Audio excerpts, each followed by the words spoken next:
Namaste, good morning, good afternoon, good evening to all my lovely viewers. Welcome to the sixth episode of Parents, the First Role Models. Thank you very much for your continued support and love. I'm Naganand, your host, and I'm a student and a parenting coach, and also a teen career guide. Today on the show, I have a powerful, multi talented mother and daughter combo for you all. Welcome, Shilpi and Shuli. I'm really excited to have you both on the show. Shilpi is a personal voice coach, voice artist, sound healing practitioner, and co founder of Charista Foundation that promotes lesser known Indian artists, supports the artistic training of underprivileged talents, provides psychological care to the elderly, supports rural artisans, and works for a cleaner and greener planet. She has co produced a social short film, Poonam, that highlights the impact of loneliness and lack of companionship in the elders. The film has bagged 33 national awards and international awards so far. Shilpi's daughter Shivli is a 16 years young woman, a 10th grader who has set her mind to become a singer and musician. She learns Hindustani classical as well as the guitar, and she yearns to learn as many musical instruments she can lay her hands on. A voracious reader, she is also a passionate writer. Her writing style in both prose and poem is replete with the usage of many metaphors. She has written a biographical poem in Hindi on the plight of the rivers that was voiced by none other than Shilpi itself and very well received by the listeners. Shivli is a highly creative person with a strong sense of her talents. Wow, that took my breath out of me. And welcome to the show, both of you, Shilpi and Shivli. I'm really honored to have you both on the same screen here. Thank you so much. Shuli is taking a lot of space here. Am I? No. I'm so glad and honored to be on your show, Naga. Thank you for inviting both of us. And this is the first time that both of us are on a show like this. And this is the first time for me taking a mother and daughter combo also, or the duo also. It'll be good fun we will have in the next few minutes, I think. Okay, Hopefully we don't so fight. so here we No, go. So surely I'm sure, with this young lady who is so multi-talented right next to you, it might have been pretty difficult to identify her talents, her interests, and nurture her talent as well. So tell me, Shilpi, how did you identify this many talents in Shirley, and how did you nurture them? hmm. It wasn't really difficult, Naga, per Mhm. se. Really wasn't difficult. But as a person that I am, who is always on the lookout for good talents and appreciates creative intelligence, I knew that when I become a mother, my first lookout would be to assess these intelligences, how creative my child is, and to be able to support that creative inclination. That was always my lookout, even before I became mother. Because I know I have received that from my mother, because she has always pushed me into all sorts of extracurricular activities, even if I did not want to. So those were the days when I would probably curse her for pushing me into everything, but somewhere all those activities and her support, guidance, encouragement, sometimes she would scold me, all that shaped me up and made me what I am today. I'm able to appreciate art, artistic talents, creative talents because of my mother, because the way she pushed. And I think that's because of the Bong blood that I'm born with. So it wasn't really difficult. I know when I first noticed Shuli when she was 2 years old. I very graphically remember this incident when I was carrying a mug of milk for her and with Bonvita. So the milk drops, there were droplets that fell off because of the bouncing. It fell off, they fell off on the floor and they created those splash drops kind mark on the floor. And within some time after Shiuli drank up the milk, she arranged some bangles she was wearing. She removed those bangles and she arranged them around those plush droplets in a pattern. And when I saw the pattern, I was like, wow, a 2-year-old child can do that. So that caught my attention. And then she would use the Play-Doh and stick them on the walls, which I did not like at all. They left marks on the walls, but she would just somehow create patterns on the wall. And that gave me a sense of her creative intelligence. So I really sensed that very early, that she is a very, very creative child. And I knew I had to nurture that. And then slowly she started showing other signs as well. She's very good with miniature crafting. She wanted to dance. She was always ready for makeup and being on the stage. She wanted to sing. She wanted to do all sorts of things. And she was good in studies. She's still good in studies. She's good in everything that she does. The one thing that I like about her is that whatever she sets her mind on, she gives 100% to it. And if she doesn't like it, she'll not give any percentage to that. Then I have to push. And how does that work? Oh, that's terrible. Really terrible. That's good to know, Shilpi. I'm sure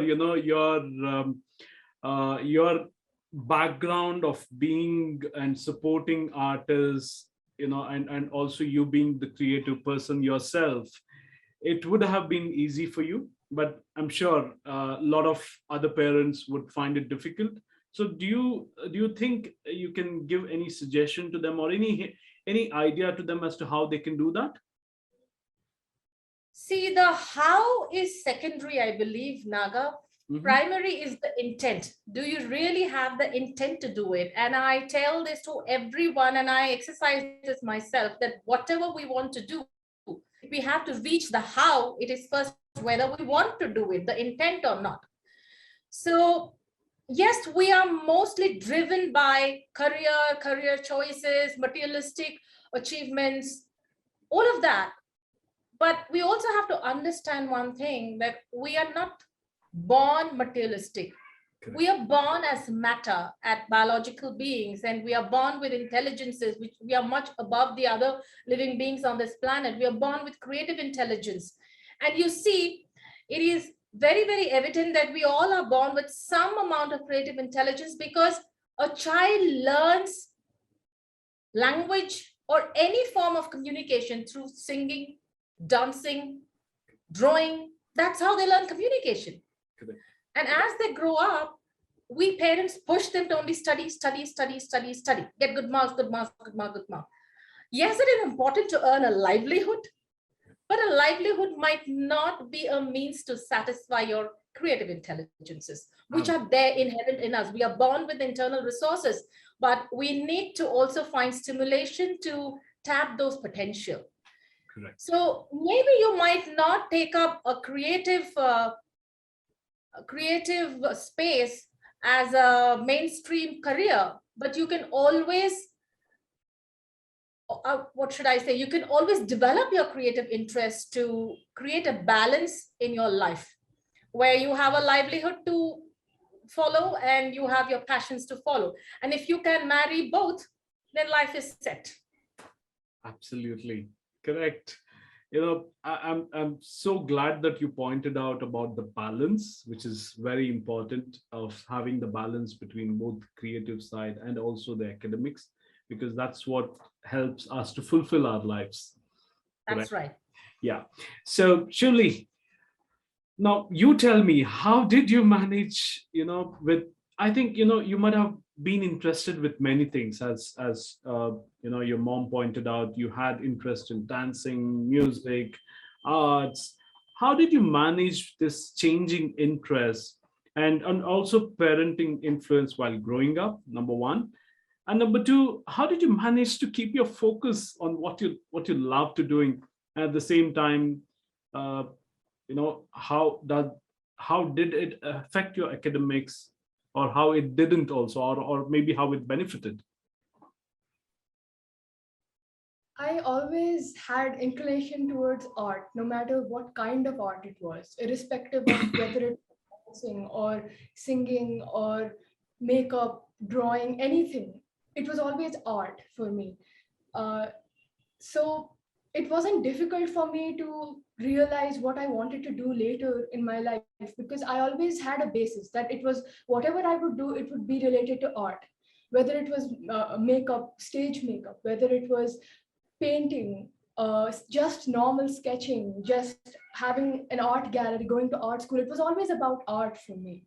So and I realized that because I was never restricted uh, from pursuing art. I was always pushed forward into it. If I wanted to learn singing, I just had to tell my mom and she would find me a teacher. Or if I wanted to if I wanted to go for painting class, she would find a teacher for me again. She was very supportive whenever it came towards me wanting to learn something new. So I was never restricted from it. That's the biggest thing that made my art grow. Yeah. Second, I never had to balance my art and my academics. I never had to balance it, because when it's time to study, I study. When I'm not studying, I have my creative side, creative work to focus on. So there's that balance which like naturally comes in. Yeah. Because like for example, during exam time, I reduce my creative time, the time I give towards singing or playing the guitar or practicing music. I reduce that because I have to study. But when I don't have to study, when it's not a necessity, I am always doing something like drawing or writing. Most of the time I'm writing these days. I write a lot, and that was encouraged by my mom completely, because she bought me my first diary. We went to Swami Vivekananda. There was a, what was that place? It was long time ago. It was like an island.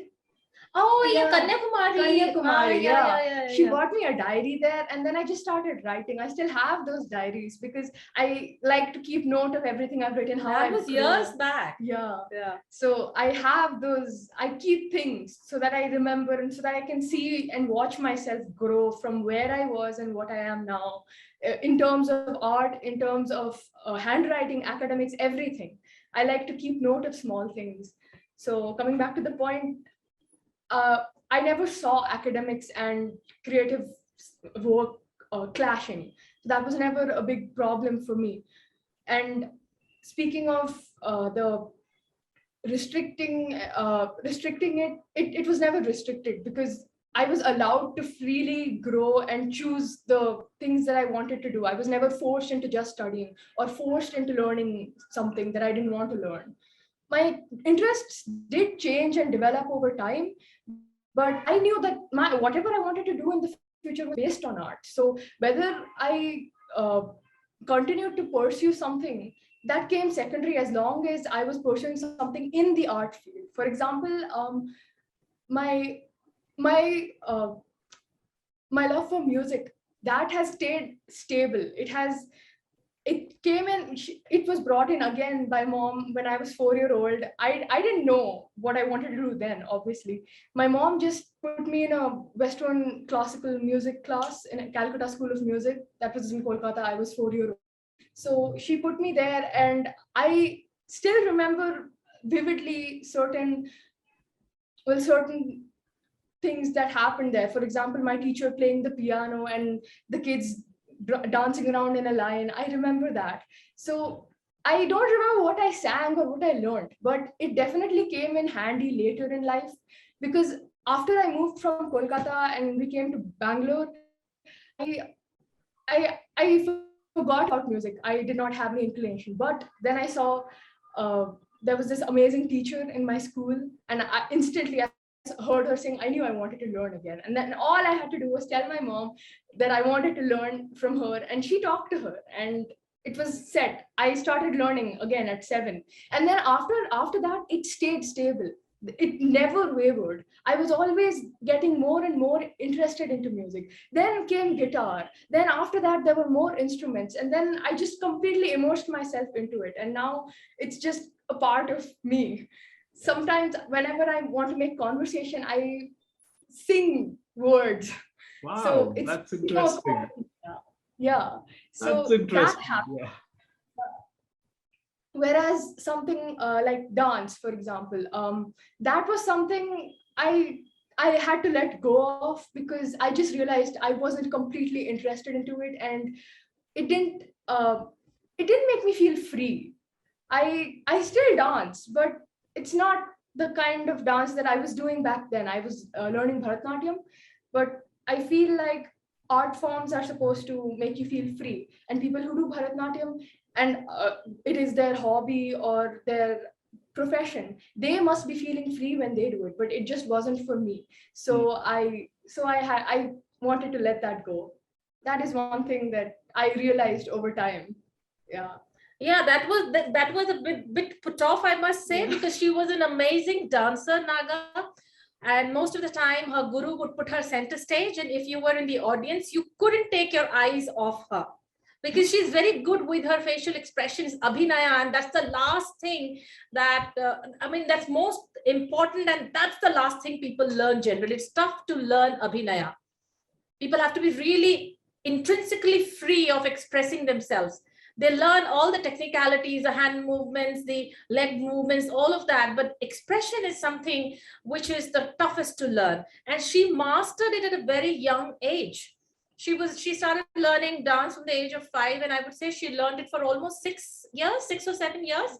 And in 8th grade, she told me, Mama, enough of Bharatanatyam. I don't want to do it. And I'm sure it took her a lot of courage to tell me, I don't want to do that. Because she loved watching me dance. She loved me dancing. Yeah. And see, I have always, adorned her with jewelry and makeup and clothes to go up on stage as Durga, as Rani Lakshmi, and this and that. And to that coming from her that, Mama, I don't want to dance anymore, I was like, shattered completely. And when I told this to my mother and my husband, they were like, how can she not dance? No, no, no, she has to. You can't let her decide. I said, no, nothing doing. We cannot force a child to learn something that they know. And by that time, she was 13, she knew she doesn't want to do it. So I took it in my stride and say, okay, fine, concentrate on music. Let's forget about dance. But that did bring in a lot of grace in her as a woman, because I see that grace and elegance comes from learning a classical form of dance, and that is abundantly there. Although I find her a bit tomboyish right now, but then the grace is still there. I would say that dancing was keeping me from being that way, but I like it better this way. But there is a lot of grace in you. That is what I like in her. And yes, I do agree when she explained why she didn't want to dance. See, when you dance classical dance forms, when you learn them, you have to perform within certain set boundaries, certain discipline. Okay, you are supposed to move this way and that way and not the other way. You have to be perfect with the movements, your hands, gestures. I feel like it kind of restricts you as a person growing up. Yeah. When you are growing up, and it kind of restricts you as a person, the way that you are supposed to express yourself, the way that you are supposed to move, talk. It certainly puts boundaries around you. You put yourself inside a box, and I'm not saying that's a bad thing. She is a wild child. Her guitar teacher calls her a wild child. So a wild child cannot be confined. Exactly. I'm glad that you have agreed upon that, and without having to go through those conflicts. I have a question around that, but I'll keep it a little later. Okay. So, uh, so Shilpi, tell me, being a parent, as you already pointed this out, it's easy to ignore like other talents. Most parents, first of all, they don't identify, and even if they identify, they like to focus on academics, and they like to focus their child to be focused on academics, which many parents do. Any word of advice or tips which you would like to share on how parents can actually hone the creative side of a child, because anyway in schools it's not been taken care of. Creativity is almost nullified. But as parents, how can we introduce that creativity space in our child? It could be any form of creativity. What's your thoughts on that? See, there is no ground rule for this, Naga. It again depends upon the value system of the parent. And we instill a value system in our children. So a value system has been instilled in us by our parents, and we carry that forward.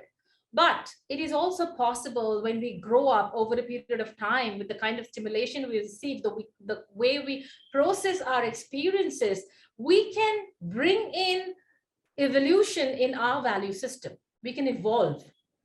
So if we have grown up in an environment where only studies, academics were important, and if you have nurtured certain interests which were not supported, maybe we need to become more aware of those needs and interests that were not addressed when we were children, and remember those, and be more free with our children when we are bringing them up, because there is no ground rule. Parenting is very, very tricky. Correct. It is not same rules don't apply everywhere, because everybody's mindset is different, value system is different, and everybody born with an inherent ability and knowledge that we carry from years, from generations, from the cosmos. So there are a lot of factors that work there. But yes, I would say primarily, again, the intent matters. As a parent, are you really intentional about making deliberate efforts in grooming your child holistically as a whole person? Or are you only focused on one aspect? Study well, get great marks, follow an amazing profession, or first get into professional studies, engineering, medical, you know how it was in our times. And then you have a great job, and then you earn money and you live a luxurious life. But that is not the end of life. That is not the purpose of life. That could be a means to reach a purpose. So how we are evolved, how spiritually we think, how we think above all the materialistic pleasures in life matters in the way we bring up our children. Right. Absolutely. And there are certain studies also which talks about the importance of creativity in professional life also. You know, if you're creatively adept, then it would also help you solve certain problems in life, as Absolutely. well as, yeah, Creative as well as in the intelligence work. comes Yeah. very, very handy in problem solving, Correct. even in corporate lives. And can I tell you a story here? There's a story that I love. If it's a short one, I'm okay with that. See, there was a hostel where there was a girls' hostel, okay, and very, very naughty, mischievous girls. So to bother the janitors and the cleaning ladies, what they would do, they would every day go and kiss on the mirrors in the bathroom, okay, and they would leave lipstick stains on the mirror, and the janitors would every day wipe them off, clean it off, and again the next day the same thing would happen. And they were so tired and so frustrated, they went and told the warden that, ma'am, this is what is happening, what should we do? So the warden took a step ahead. She put up a notice board warning very sternly. First she tried very softly in a very understanding manner, then nothing happened, kept continuing. Then she said, okay, in a stern manner she will take actions. Nothing happened. This matter continued. The girls were really notorious. Then she had to really, really think hard to come up with a creative solution. You know what she did? One day she called the girls for a meeting in the bathroom. Okay. And all the girls came. They were very curious. Why is the warden calling for a meeting in the bathroom? Then she told the janitor, please demonstrate how you clean the mirrors. So the janitor just put the mop in the bucket, the dirty bucket water, cleaned the mirror, wiped it off with something else, some newspaper or something. And then she looked at the girls, and the girls were like, we kiss on these mirrors. And after that, it never happened. Yeah. So that was the solution she found. So creativity definitely helps in problem solving. Correct. Absolutely. You're nicely pointed out with that story, Shilpi, and I'm sure the girls wouldn't kiss the mirror again after that. Okay. So Shilpi, okay, in this aspect, you know, what's your perspective about how a child should also try and see how they can, or if at all, if a parent is not supportive enough, what do you think a child or a teenager could do about how they can, communicate to effective communication is important, how they can communicate to their parents? Any suggestions here for other teenagers out there?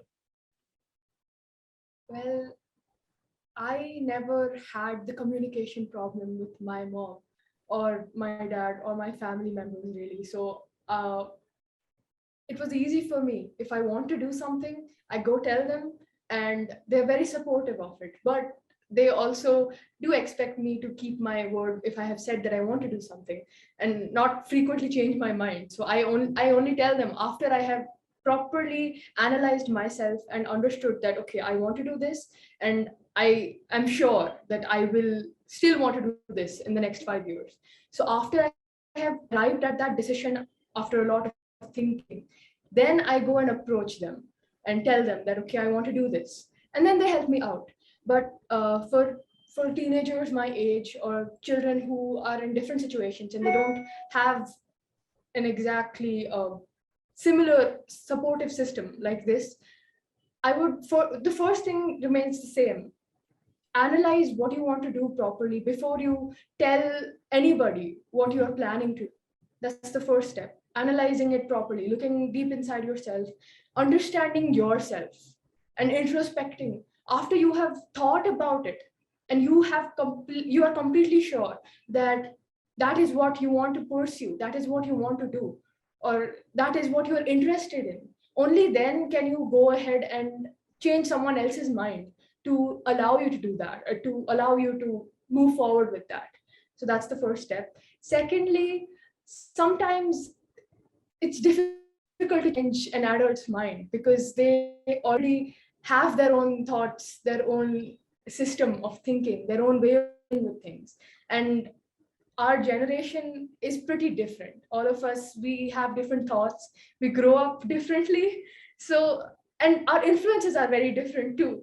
So understanding the adults around us and their minds is tough for us too. Just I'm pretty sure it is tough for them as well. It's vice versa. But sometimes they have a really strong thinking, and to change that, it takes a lot of effort. So my advice for the people to whom it doesn't seem possible that their parents' minds are changing anytime soon, I would say be a constructive rebel and do it. Just suppose, yeah, a rebel. Suppose you want to take arts in 11th and 12th grade, but your parents are still a little, against it. Just take it.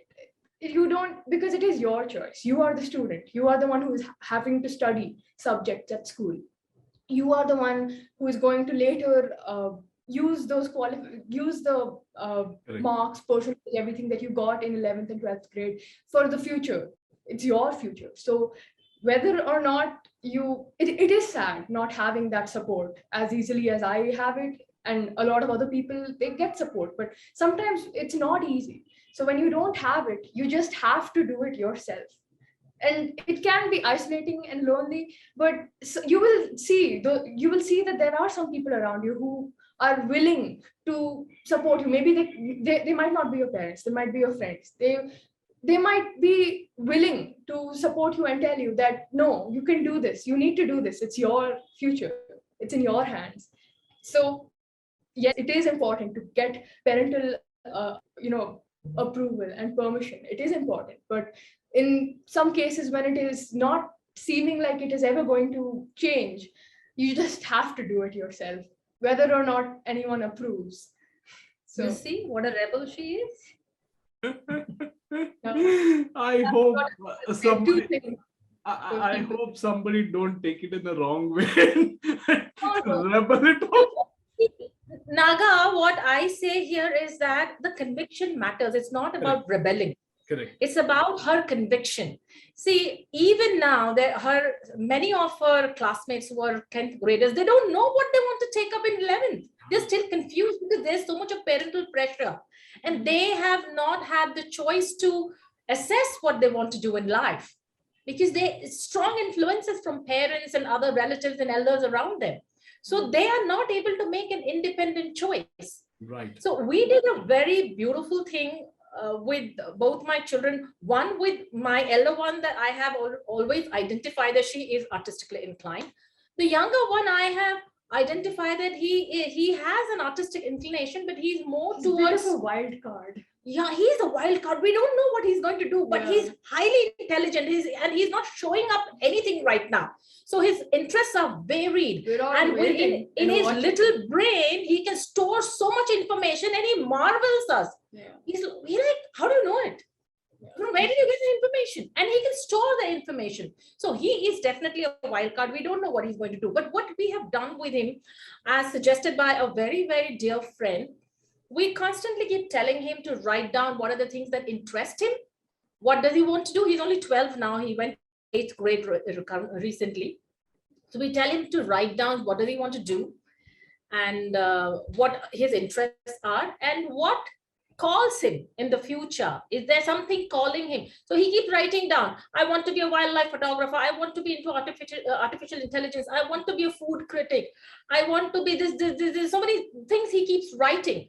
And he said, okay, as you grow up, you keep writing more and you narrow it down when you have time to assess. So I think by 9th grade, he too will be clear what he wants to do and fix his mind on choosing his subjects and stream accordingly. Like Shuli, by 9th, she was sure that she wants to do And music. until 9th, I had no pressure from anywhere around me that, okay, start thinking about what you want to take in 11th grade. Think about it. Nobody ever told me that arts consists of this or science consists of this. I did the research on my own when I came to 9th grade, that, okay, 11th is approaching. Let's just see what we have. Let's see the options. It was completely on my own. So I was never in that box in the first place, like, okay, this is there, that is there. That never happened with me. So it was easier for me that way. Yeah, I think allowing that freedom to choose, become aware, do your own research, and find out what your interests are, gives them that strength and conviction that this is what they want to do.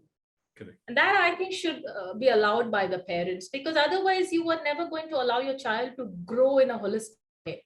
Yeah. You will only direct them in a way that you want, which we have to, definitely, because they are not experienced. We have our own experiences, but some way it has to be combined with the sensitivity towards their own inherent interests. What talents are they born with? Correct. You're so right there, and this is what I also tell parents when they approach me on any career related guidance. I tell them that give enough opportunities for the child to identify what they like to do. Do not pressurize them, and you have been, I should say, a role model in that and where you have already given that.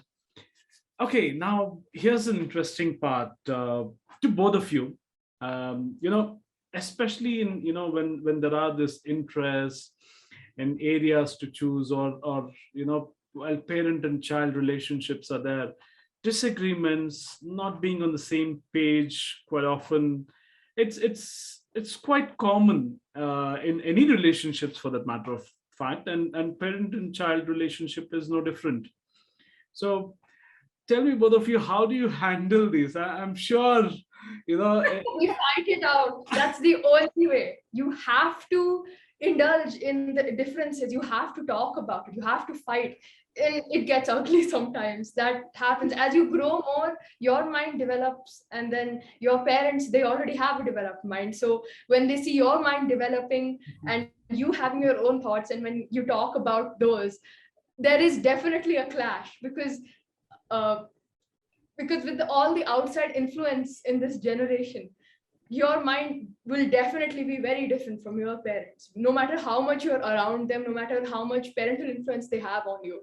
So that definitely results in a clash, and the only way to deal with that is to fight. And we fight often. And a lot. Yeah, now it has for a while, crosscuts, it hasn't happened in a while, but does happen, and I'm just waiting. Let's see when it happens next. And when that clash happens, how do you both approach that? What happens? A sneak peek? Well, it's like, Should we dramatize it? No, you don't want to see that. You don't want to see that. no. There's obviously, like, it's normal. There's a little yelling, there's crying, there is anger, sadness, slamming doors, locking yourself in the bathroom. Oh yeah, she loves being in the bathroom. And you know what? Her brother, And she likes to open the door of the bathroom and come in and scold you even more. so you know, her younger brother, he's only 12. He calls her a problem child. I said, yeah, this child was never a problem, and she's turned into a problem child now. And that's definitely on the lighter side. Let's say on a little Shilpi, I'm sure what helps you in these conflict times. For me, I have I tell parents that acceptance and listening is one key area here. What's your experience in this? I would say that sometimes it becomes really difficult because, see, in our day, we did not have the external influence much on our life. Our lives revolved around our parents. We had no internet, no TV, nothing of this external influences. But today, they have phones, they have internet, and the last 2 years have changed everything a great deal. But I believe the emotional bonding that we establish with our children allows us to even give that respectful freedom to fight and argue and to cry, emote, be angry, whatever. But one thing that I always tell my children, that you express but be respectful. Yeah, that is very, very important. You be angry but never ever be arrogant and disrespectful, and that is like crossing limits. So if I ever see that happening, I said, okay, I am done. I don't want to talk to you. It gets worse. Sometimes I don't want to talk to you because you're crossing your limits. So we have to also tell them that you're crossing your limits. Yeah. Expressing your thoughts, expressing yourself is important, but do not cross your limits, because we are more experienced than you. We want you to be happy. We want you to excel in life. We want you to be happy, but it is also important for a parent to know that the child is sure about what he or she wants to do. And if I say that she chose music and we easily supported that, but that ease did not come just like that. correct. We also had to understand that she has the talents to do that. Yeah. It's not that she's saying music because she wants to chicken out from learning medicine or engineering or legal studies or something like that. As a parent, I knew that she has it in her to pursue music full-fledgedly. Correct. If she did not have that, I would have somehow tried to convince her to do something else and take up music as a hobby or something as a offbeat thing, but not really a primary stream. So it is very important that we are constantly at it to understand what is the core strength of our child. So yes, it does become very ugly at times, and I think it's very, very normal. Yeah. And healthy also in a way, because that clears off a lot of chaff. Correct. Yeah. So, and in that, even the child learns a lot of perspective. Yeah. And I think the bonding becomes only stronger. Very true. So it's okay to fight, cry, yell, because you can't do this with anybody else. You can only do it at home with your parents. Yeah. So true. You can't exercise this freedom with anybody. Even the parents can't go and yell at anybody. You can yell at your child, but nobody. But yes, for the parents and the children, both have to maintain a respectful limit. I should not be calling her names. I should not be hurting her ego or hurting her pride.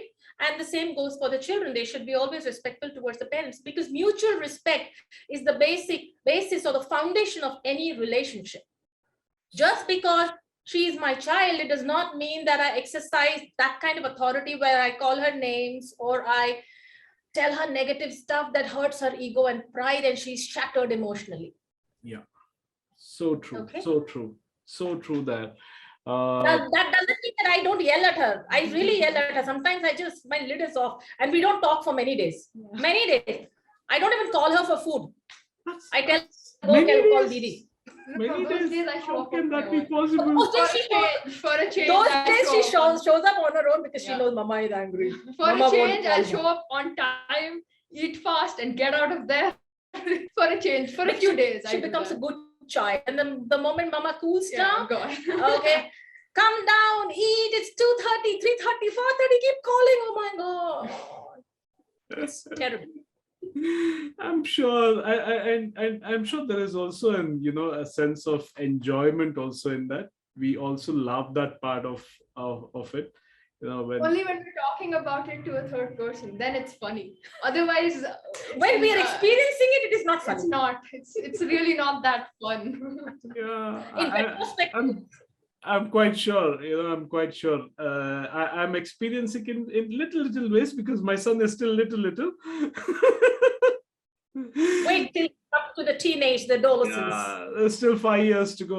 Let me wait for that. Okay, so that was most of my queries were regarding that or this or that. But I wanted to have a quick question also. I think we have slightly gone beyond the time which I had set. But however, I would like to ask this is interesting. What is that one thing which Shilpi you like and also dislike about Shivli? One like and one dislike. And surely you also get the chance of calling it out. One like and one dislike about your mom.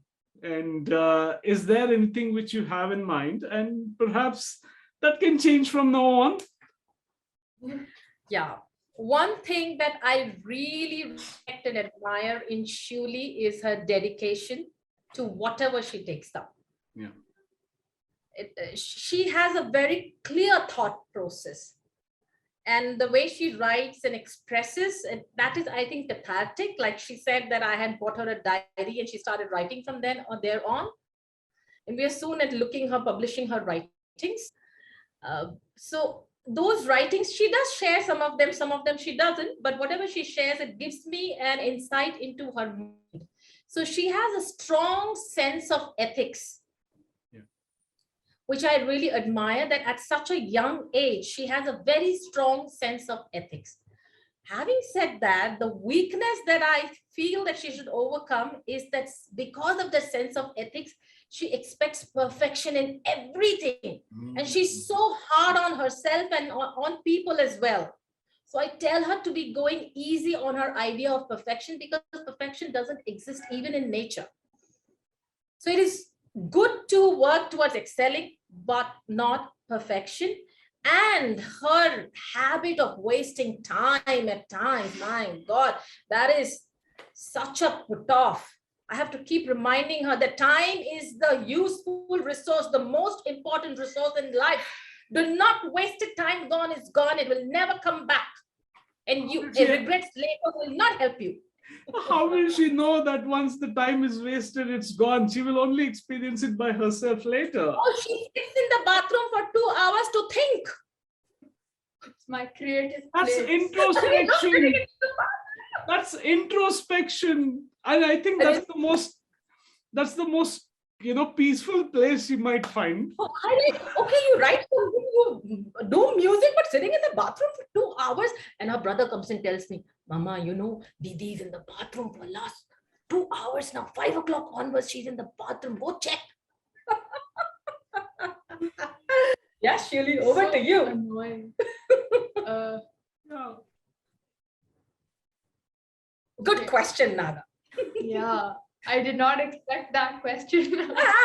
I haven't thought about the answer for a long time, but I do know that when it comes to likes, I always admired how she has the ability to socialize and talk to people, and at the same time maintain a certain amount of distance from them. but at the same time, people are so comfortable talking to her. She, for example, me too. This happens to me as well. I at times I just go to her room. I just sit down and I start talking. I just start talking about something, and she's listening. And then for days after that, I don't talk about anything. I don't come back and talk about any of those things. But sometimes I just go and I feel so comfortable just sharing everything. And and a lot of people do that. A lot of people trust her with so many things, and she she validates their trust. She will listen. She will always listen. That is the one thing that, and she never judges you when you are talking about whatever it is that you are telling her. So she, in a way, she's like a healer. She listens a lot, and she's like there, omnipresent. And when you feel that you need someone to talk to, you will have her on your mind. So she makes people comfortable. That is one thing I have admired since I was a kid. When and the way her mood changes, like not her mood, but the way that she acts. For example, when she's mad at me, she will yell at me. I saw this as a kid. I remember I was 3 years old, and she was yelling at me because I wasn't eating food, and someone called her up, and she picked up the phone, and she was like, "Hi, how are you?" And I was like, "You're talking to them so nicely. Why are you not talking to me like that?" As a kid, and that thought continued even today. I'm like, why? How? So that is one thing I kind of find it terrifying, because one moment you're like, what are you doing? And the next, hi. It's like Voiceover artist. actor, more like Voice actor. yeah. Yeah, that's the artistic capabilities of Shilpi. Yeah. One thing I dislike though, when she takes something seriously, when something has gone wrong and it has tipped her off, when she takes it seriously, it's like a serious problem. You are gone too. That is one thing with people, relationships, friends, it's everywhere. No one little, like, she has a limit. You cross that limit, unleashed. So the terror is unleashed on that person. I The feel bomb very bad, explodes. but yeah. We missed you. It got frozen. Yeah. What did you say? I said the bomb explodes. Yeah. Yeah. Right. That's okay. Anything which you would like to tell her, on the show? Perhaps you haven't told her before. And either it could be something in the corrective way, or in something which you really, love about her. Whatever, any one thing. From me to her? From Shuli to you. Oh, okay. Shuli. I feel like you have this huge heart, and you give pieces of it open to people who haven't earned it yet. Uh-huh. I have noticed that for a long time. So you have to kind of hold back, even though it is kind of going to restrict you from fully openly being yourself, but that has to come later. It has to come when people are truly worthy enough and they have worked and are deserving to see that side of you.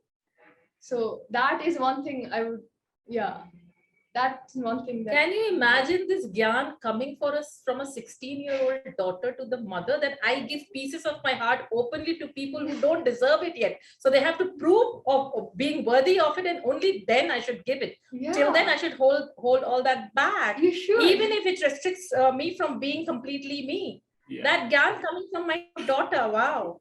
So can you imagine what it is? How deep her thought is? I think she's observed something which perhaps some instances where you might have done that, and maybe the other person didn't show gratitude. Many. Yeah, many. And I also noticed that trait came to me too. I have that. So I know, I'm very aware of when I am doing that, but I wasn't aware once upon a time. It was after I realized that, oh, I do this. My mom does this. My grandma does it. It's like a gene that has passed on. Yeah. So I noticed that, and now I am trying to fix it for myself so that I do not get hurt. She's fixing me as well. So I'm helping, trying. I think you should. I mean, there is no need to fix that. I think, for me, I would say that, that's what is the strength. I mean, that's why she has made so much of Also, connection. it's one of the biggest weaknesses because people take advantage of you when you are that open, when you are 100% yourself, if that is a part of you, especially. So people do take advantage of that. If they didn't, then there would be no problem with it. Yeah. Yeah.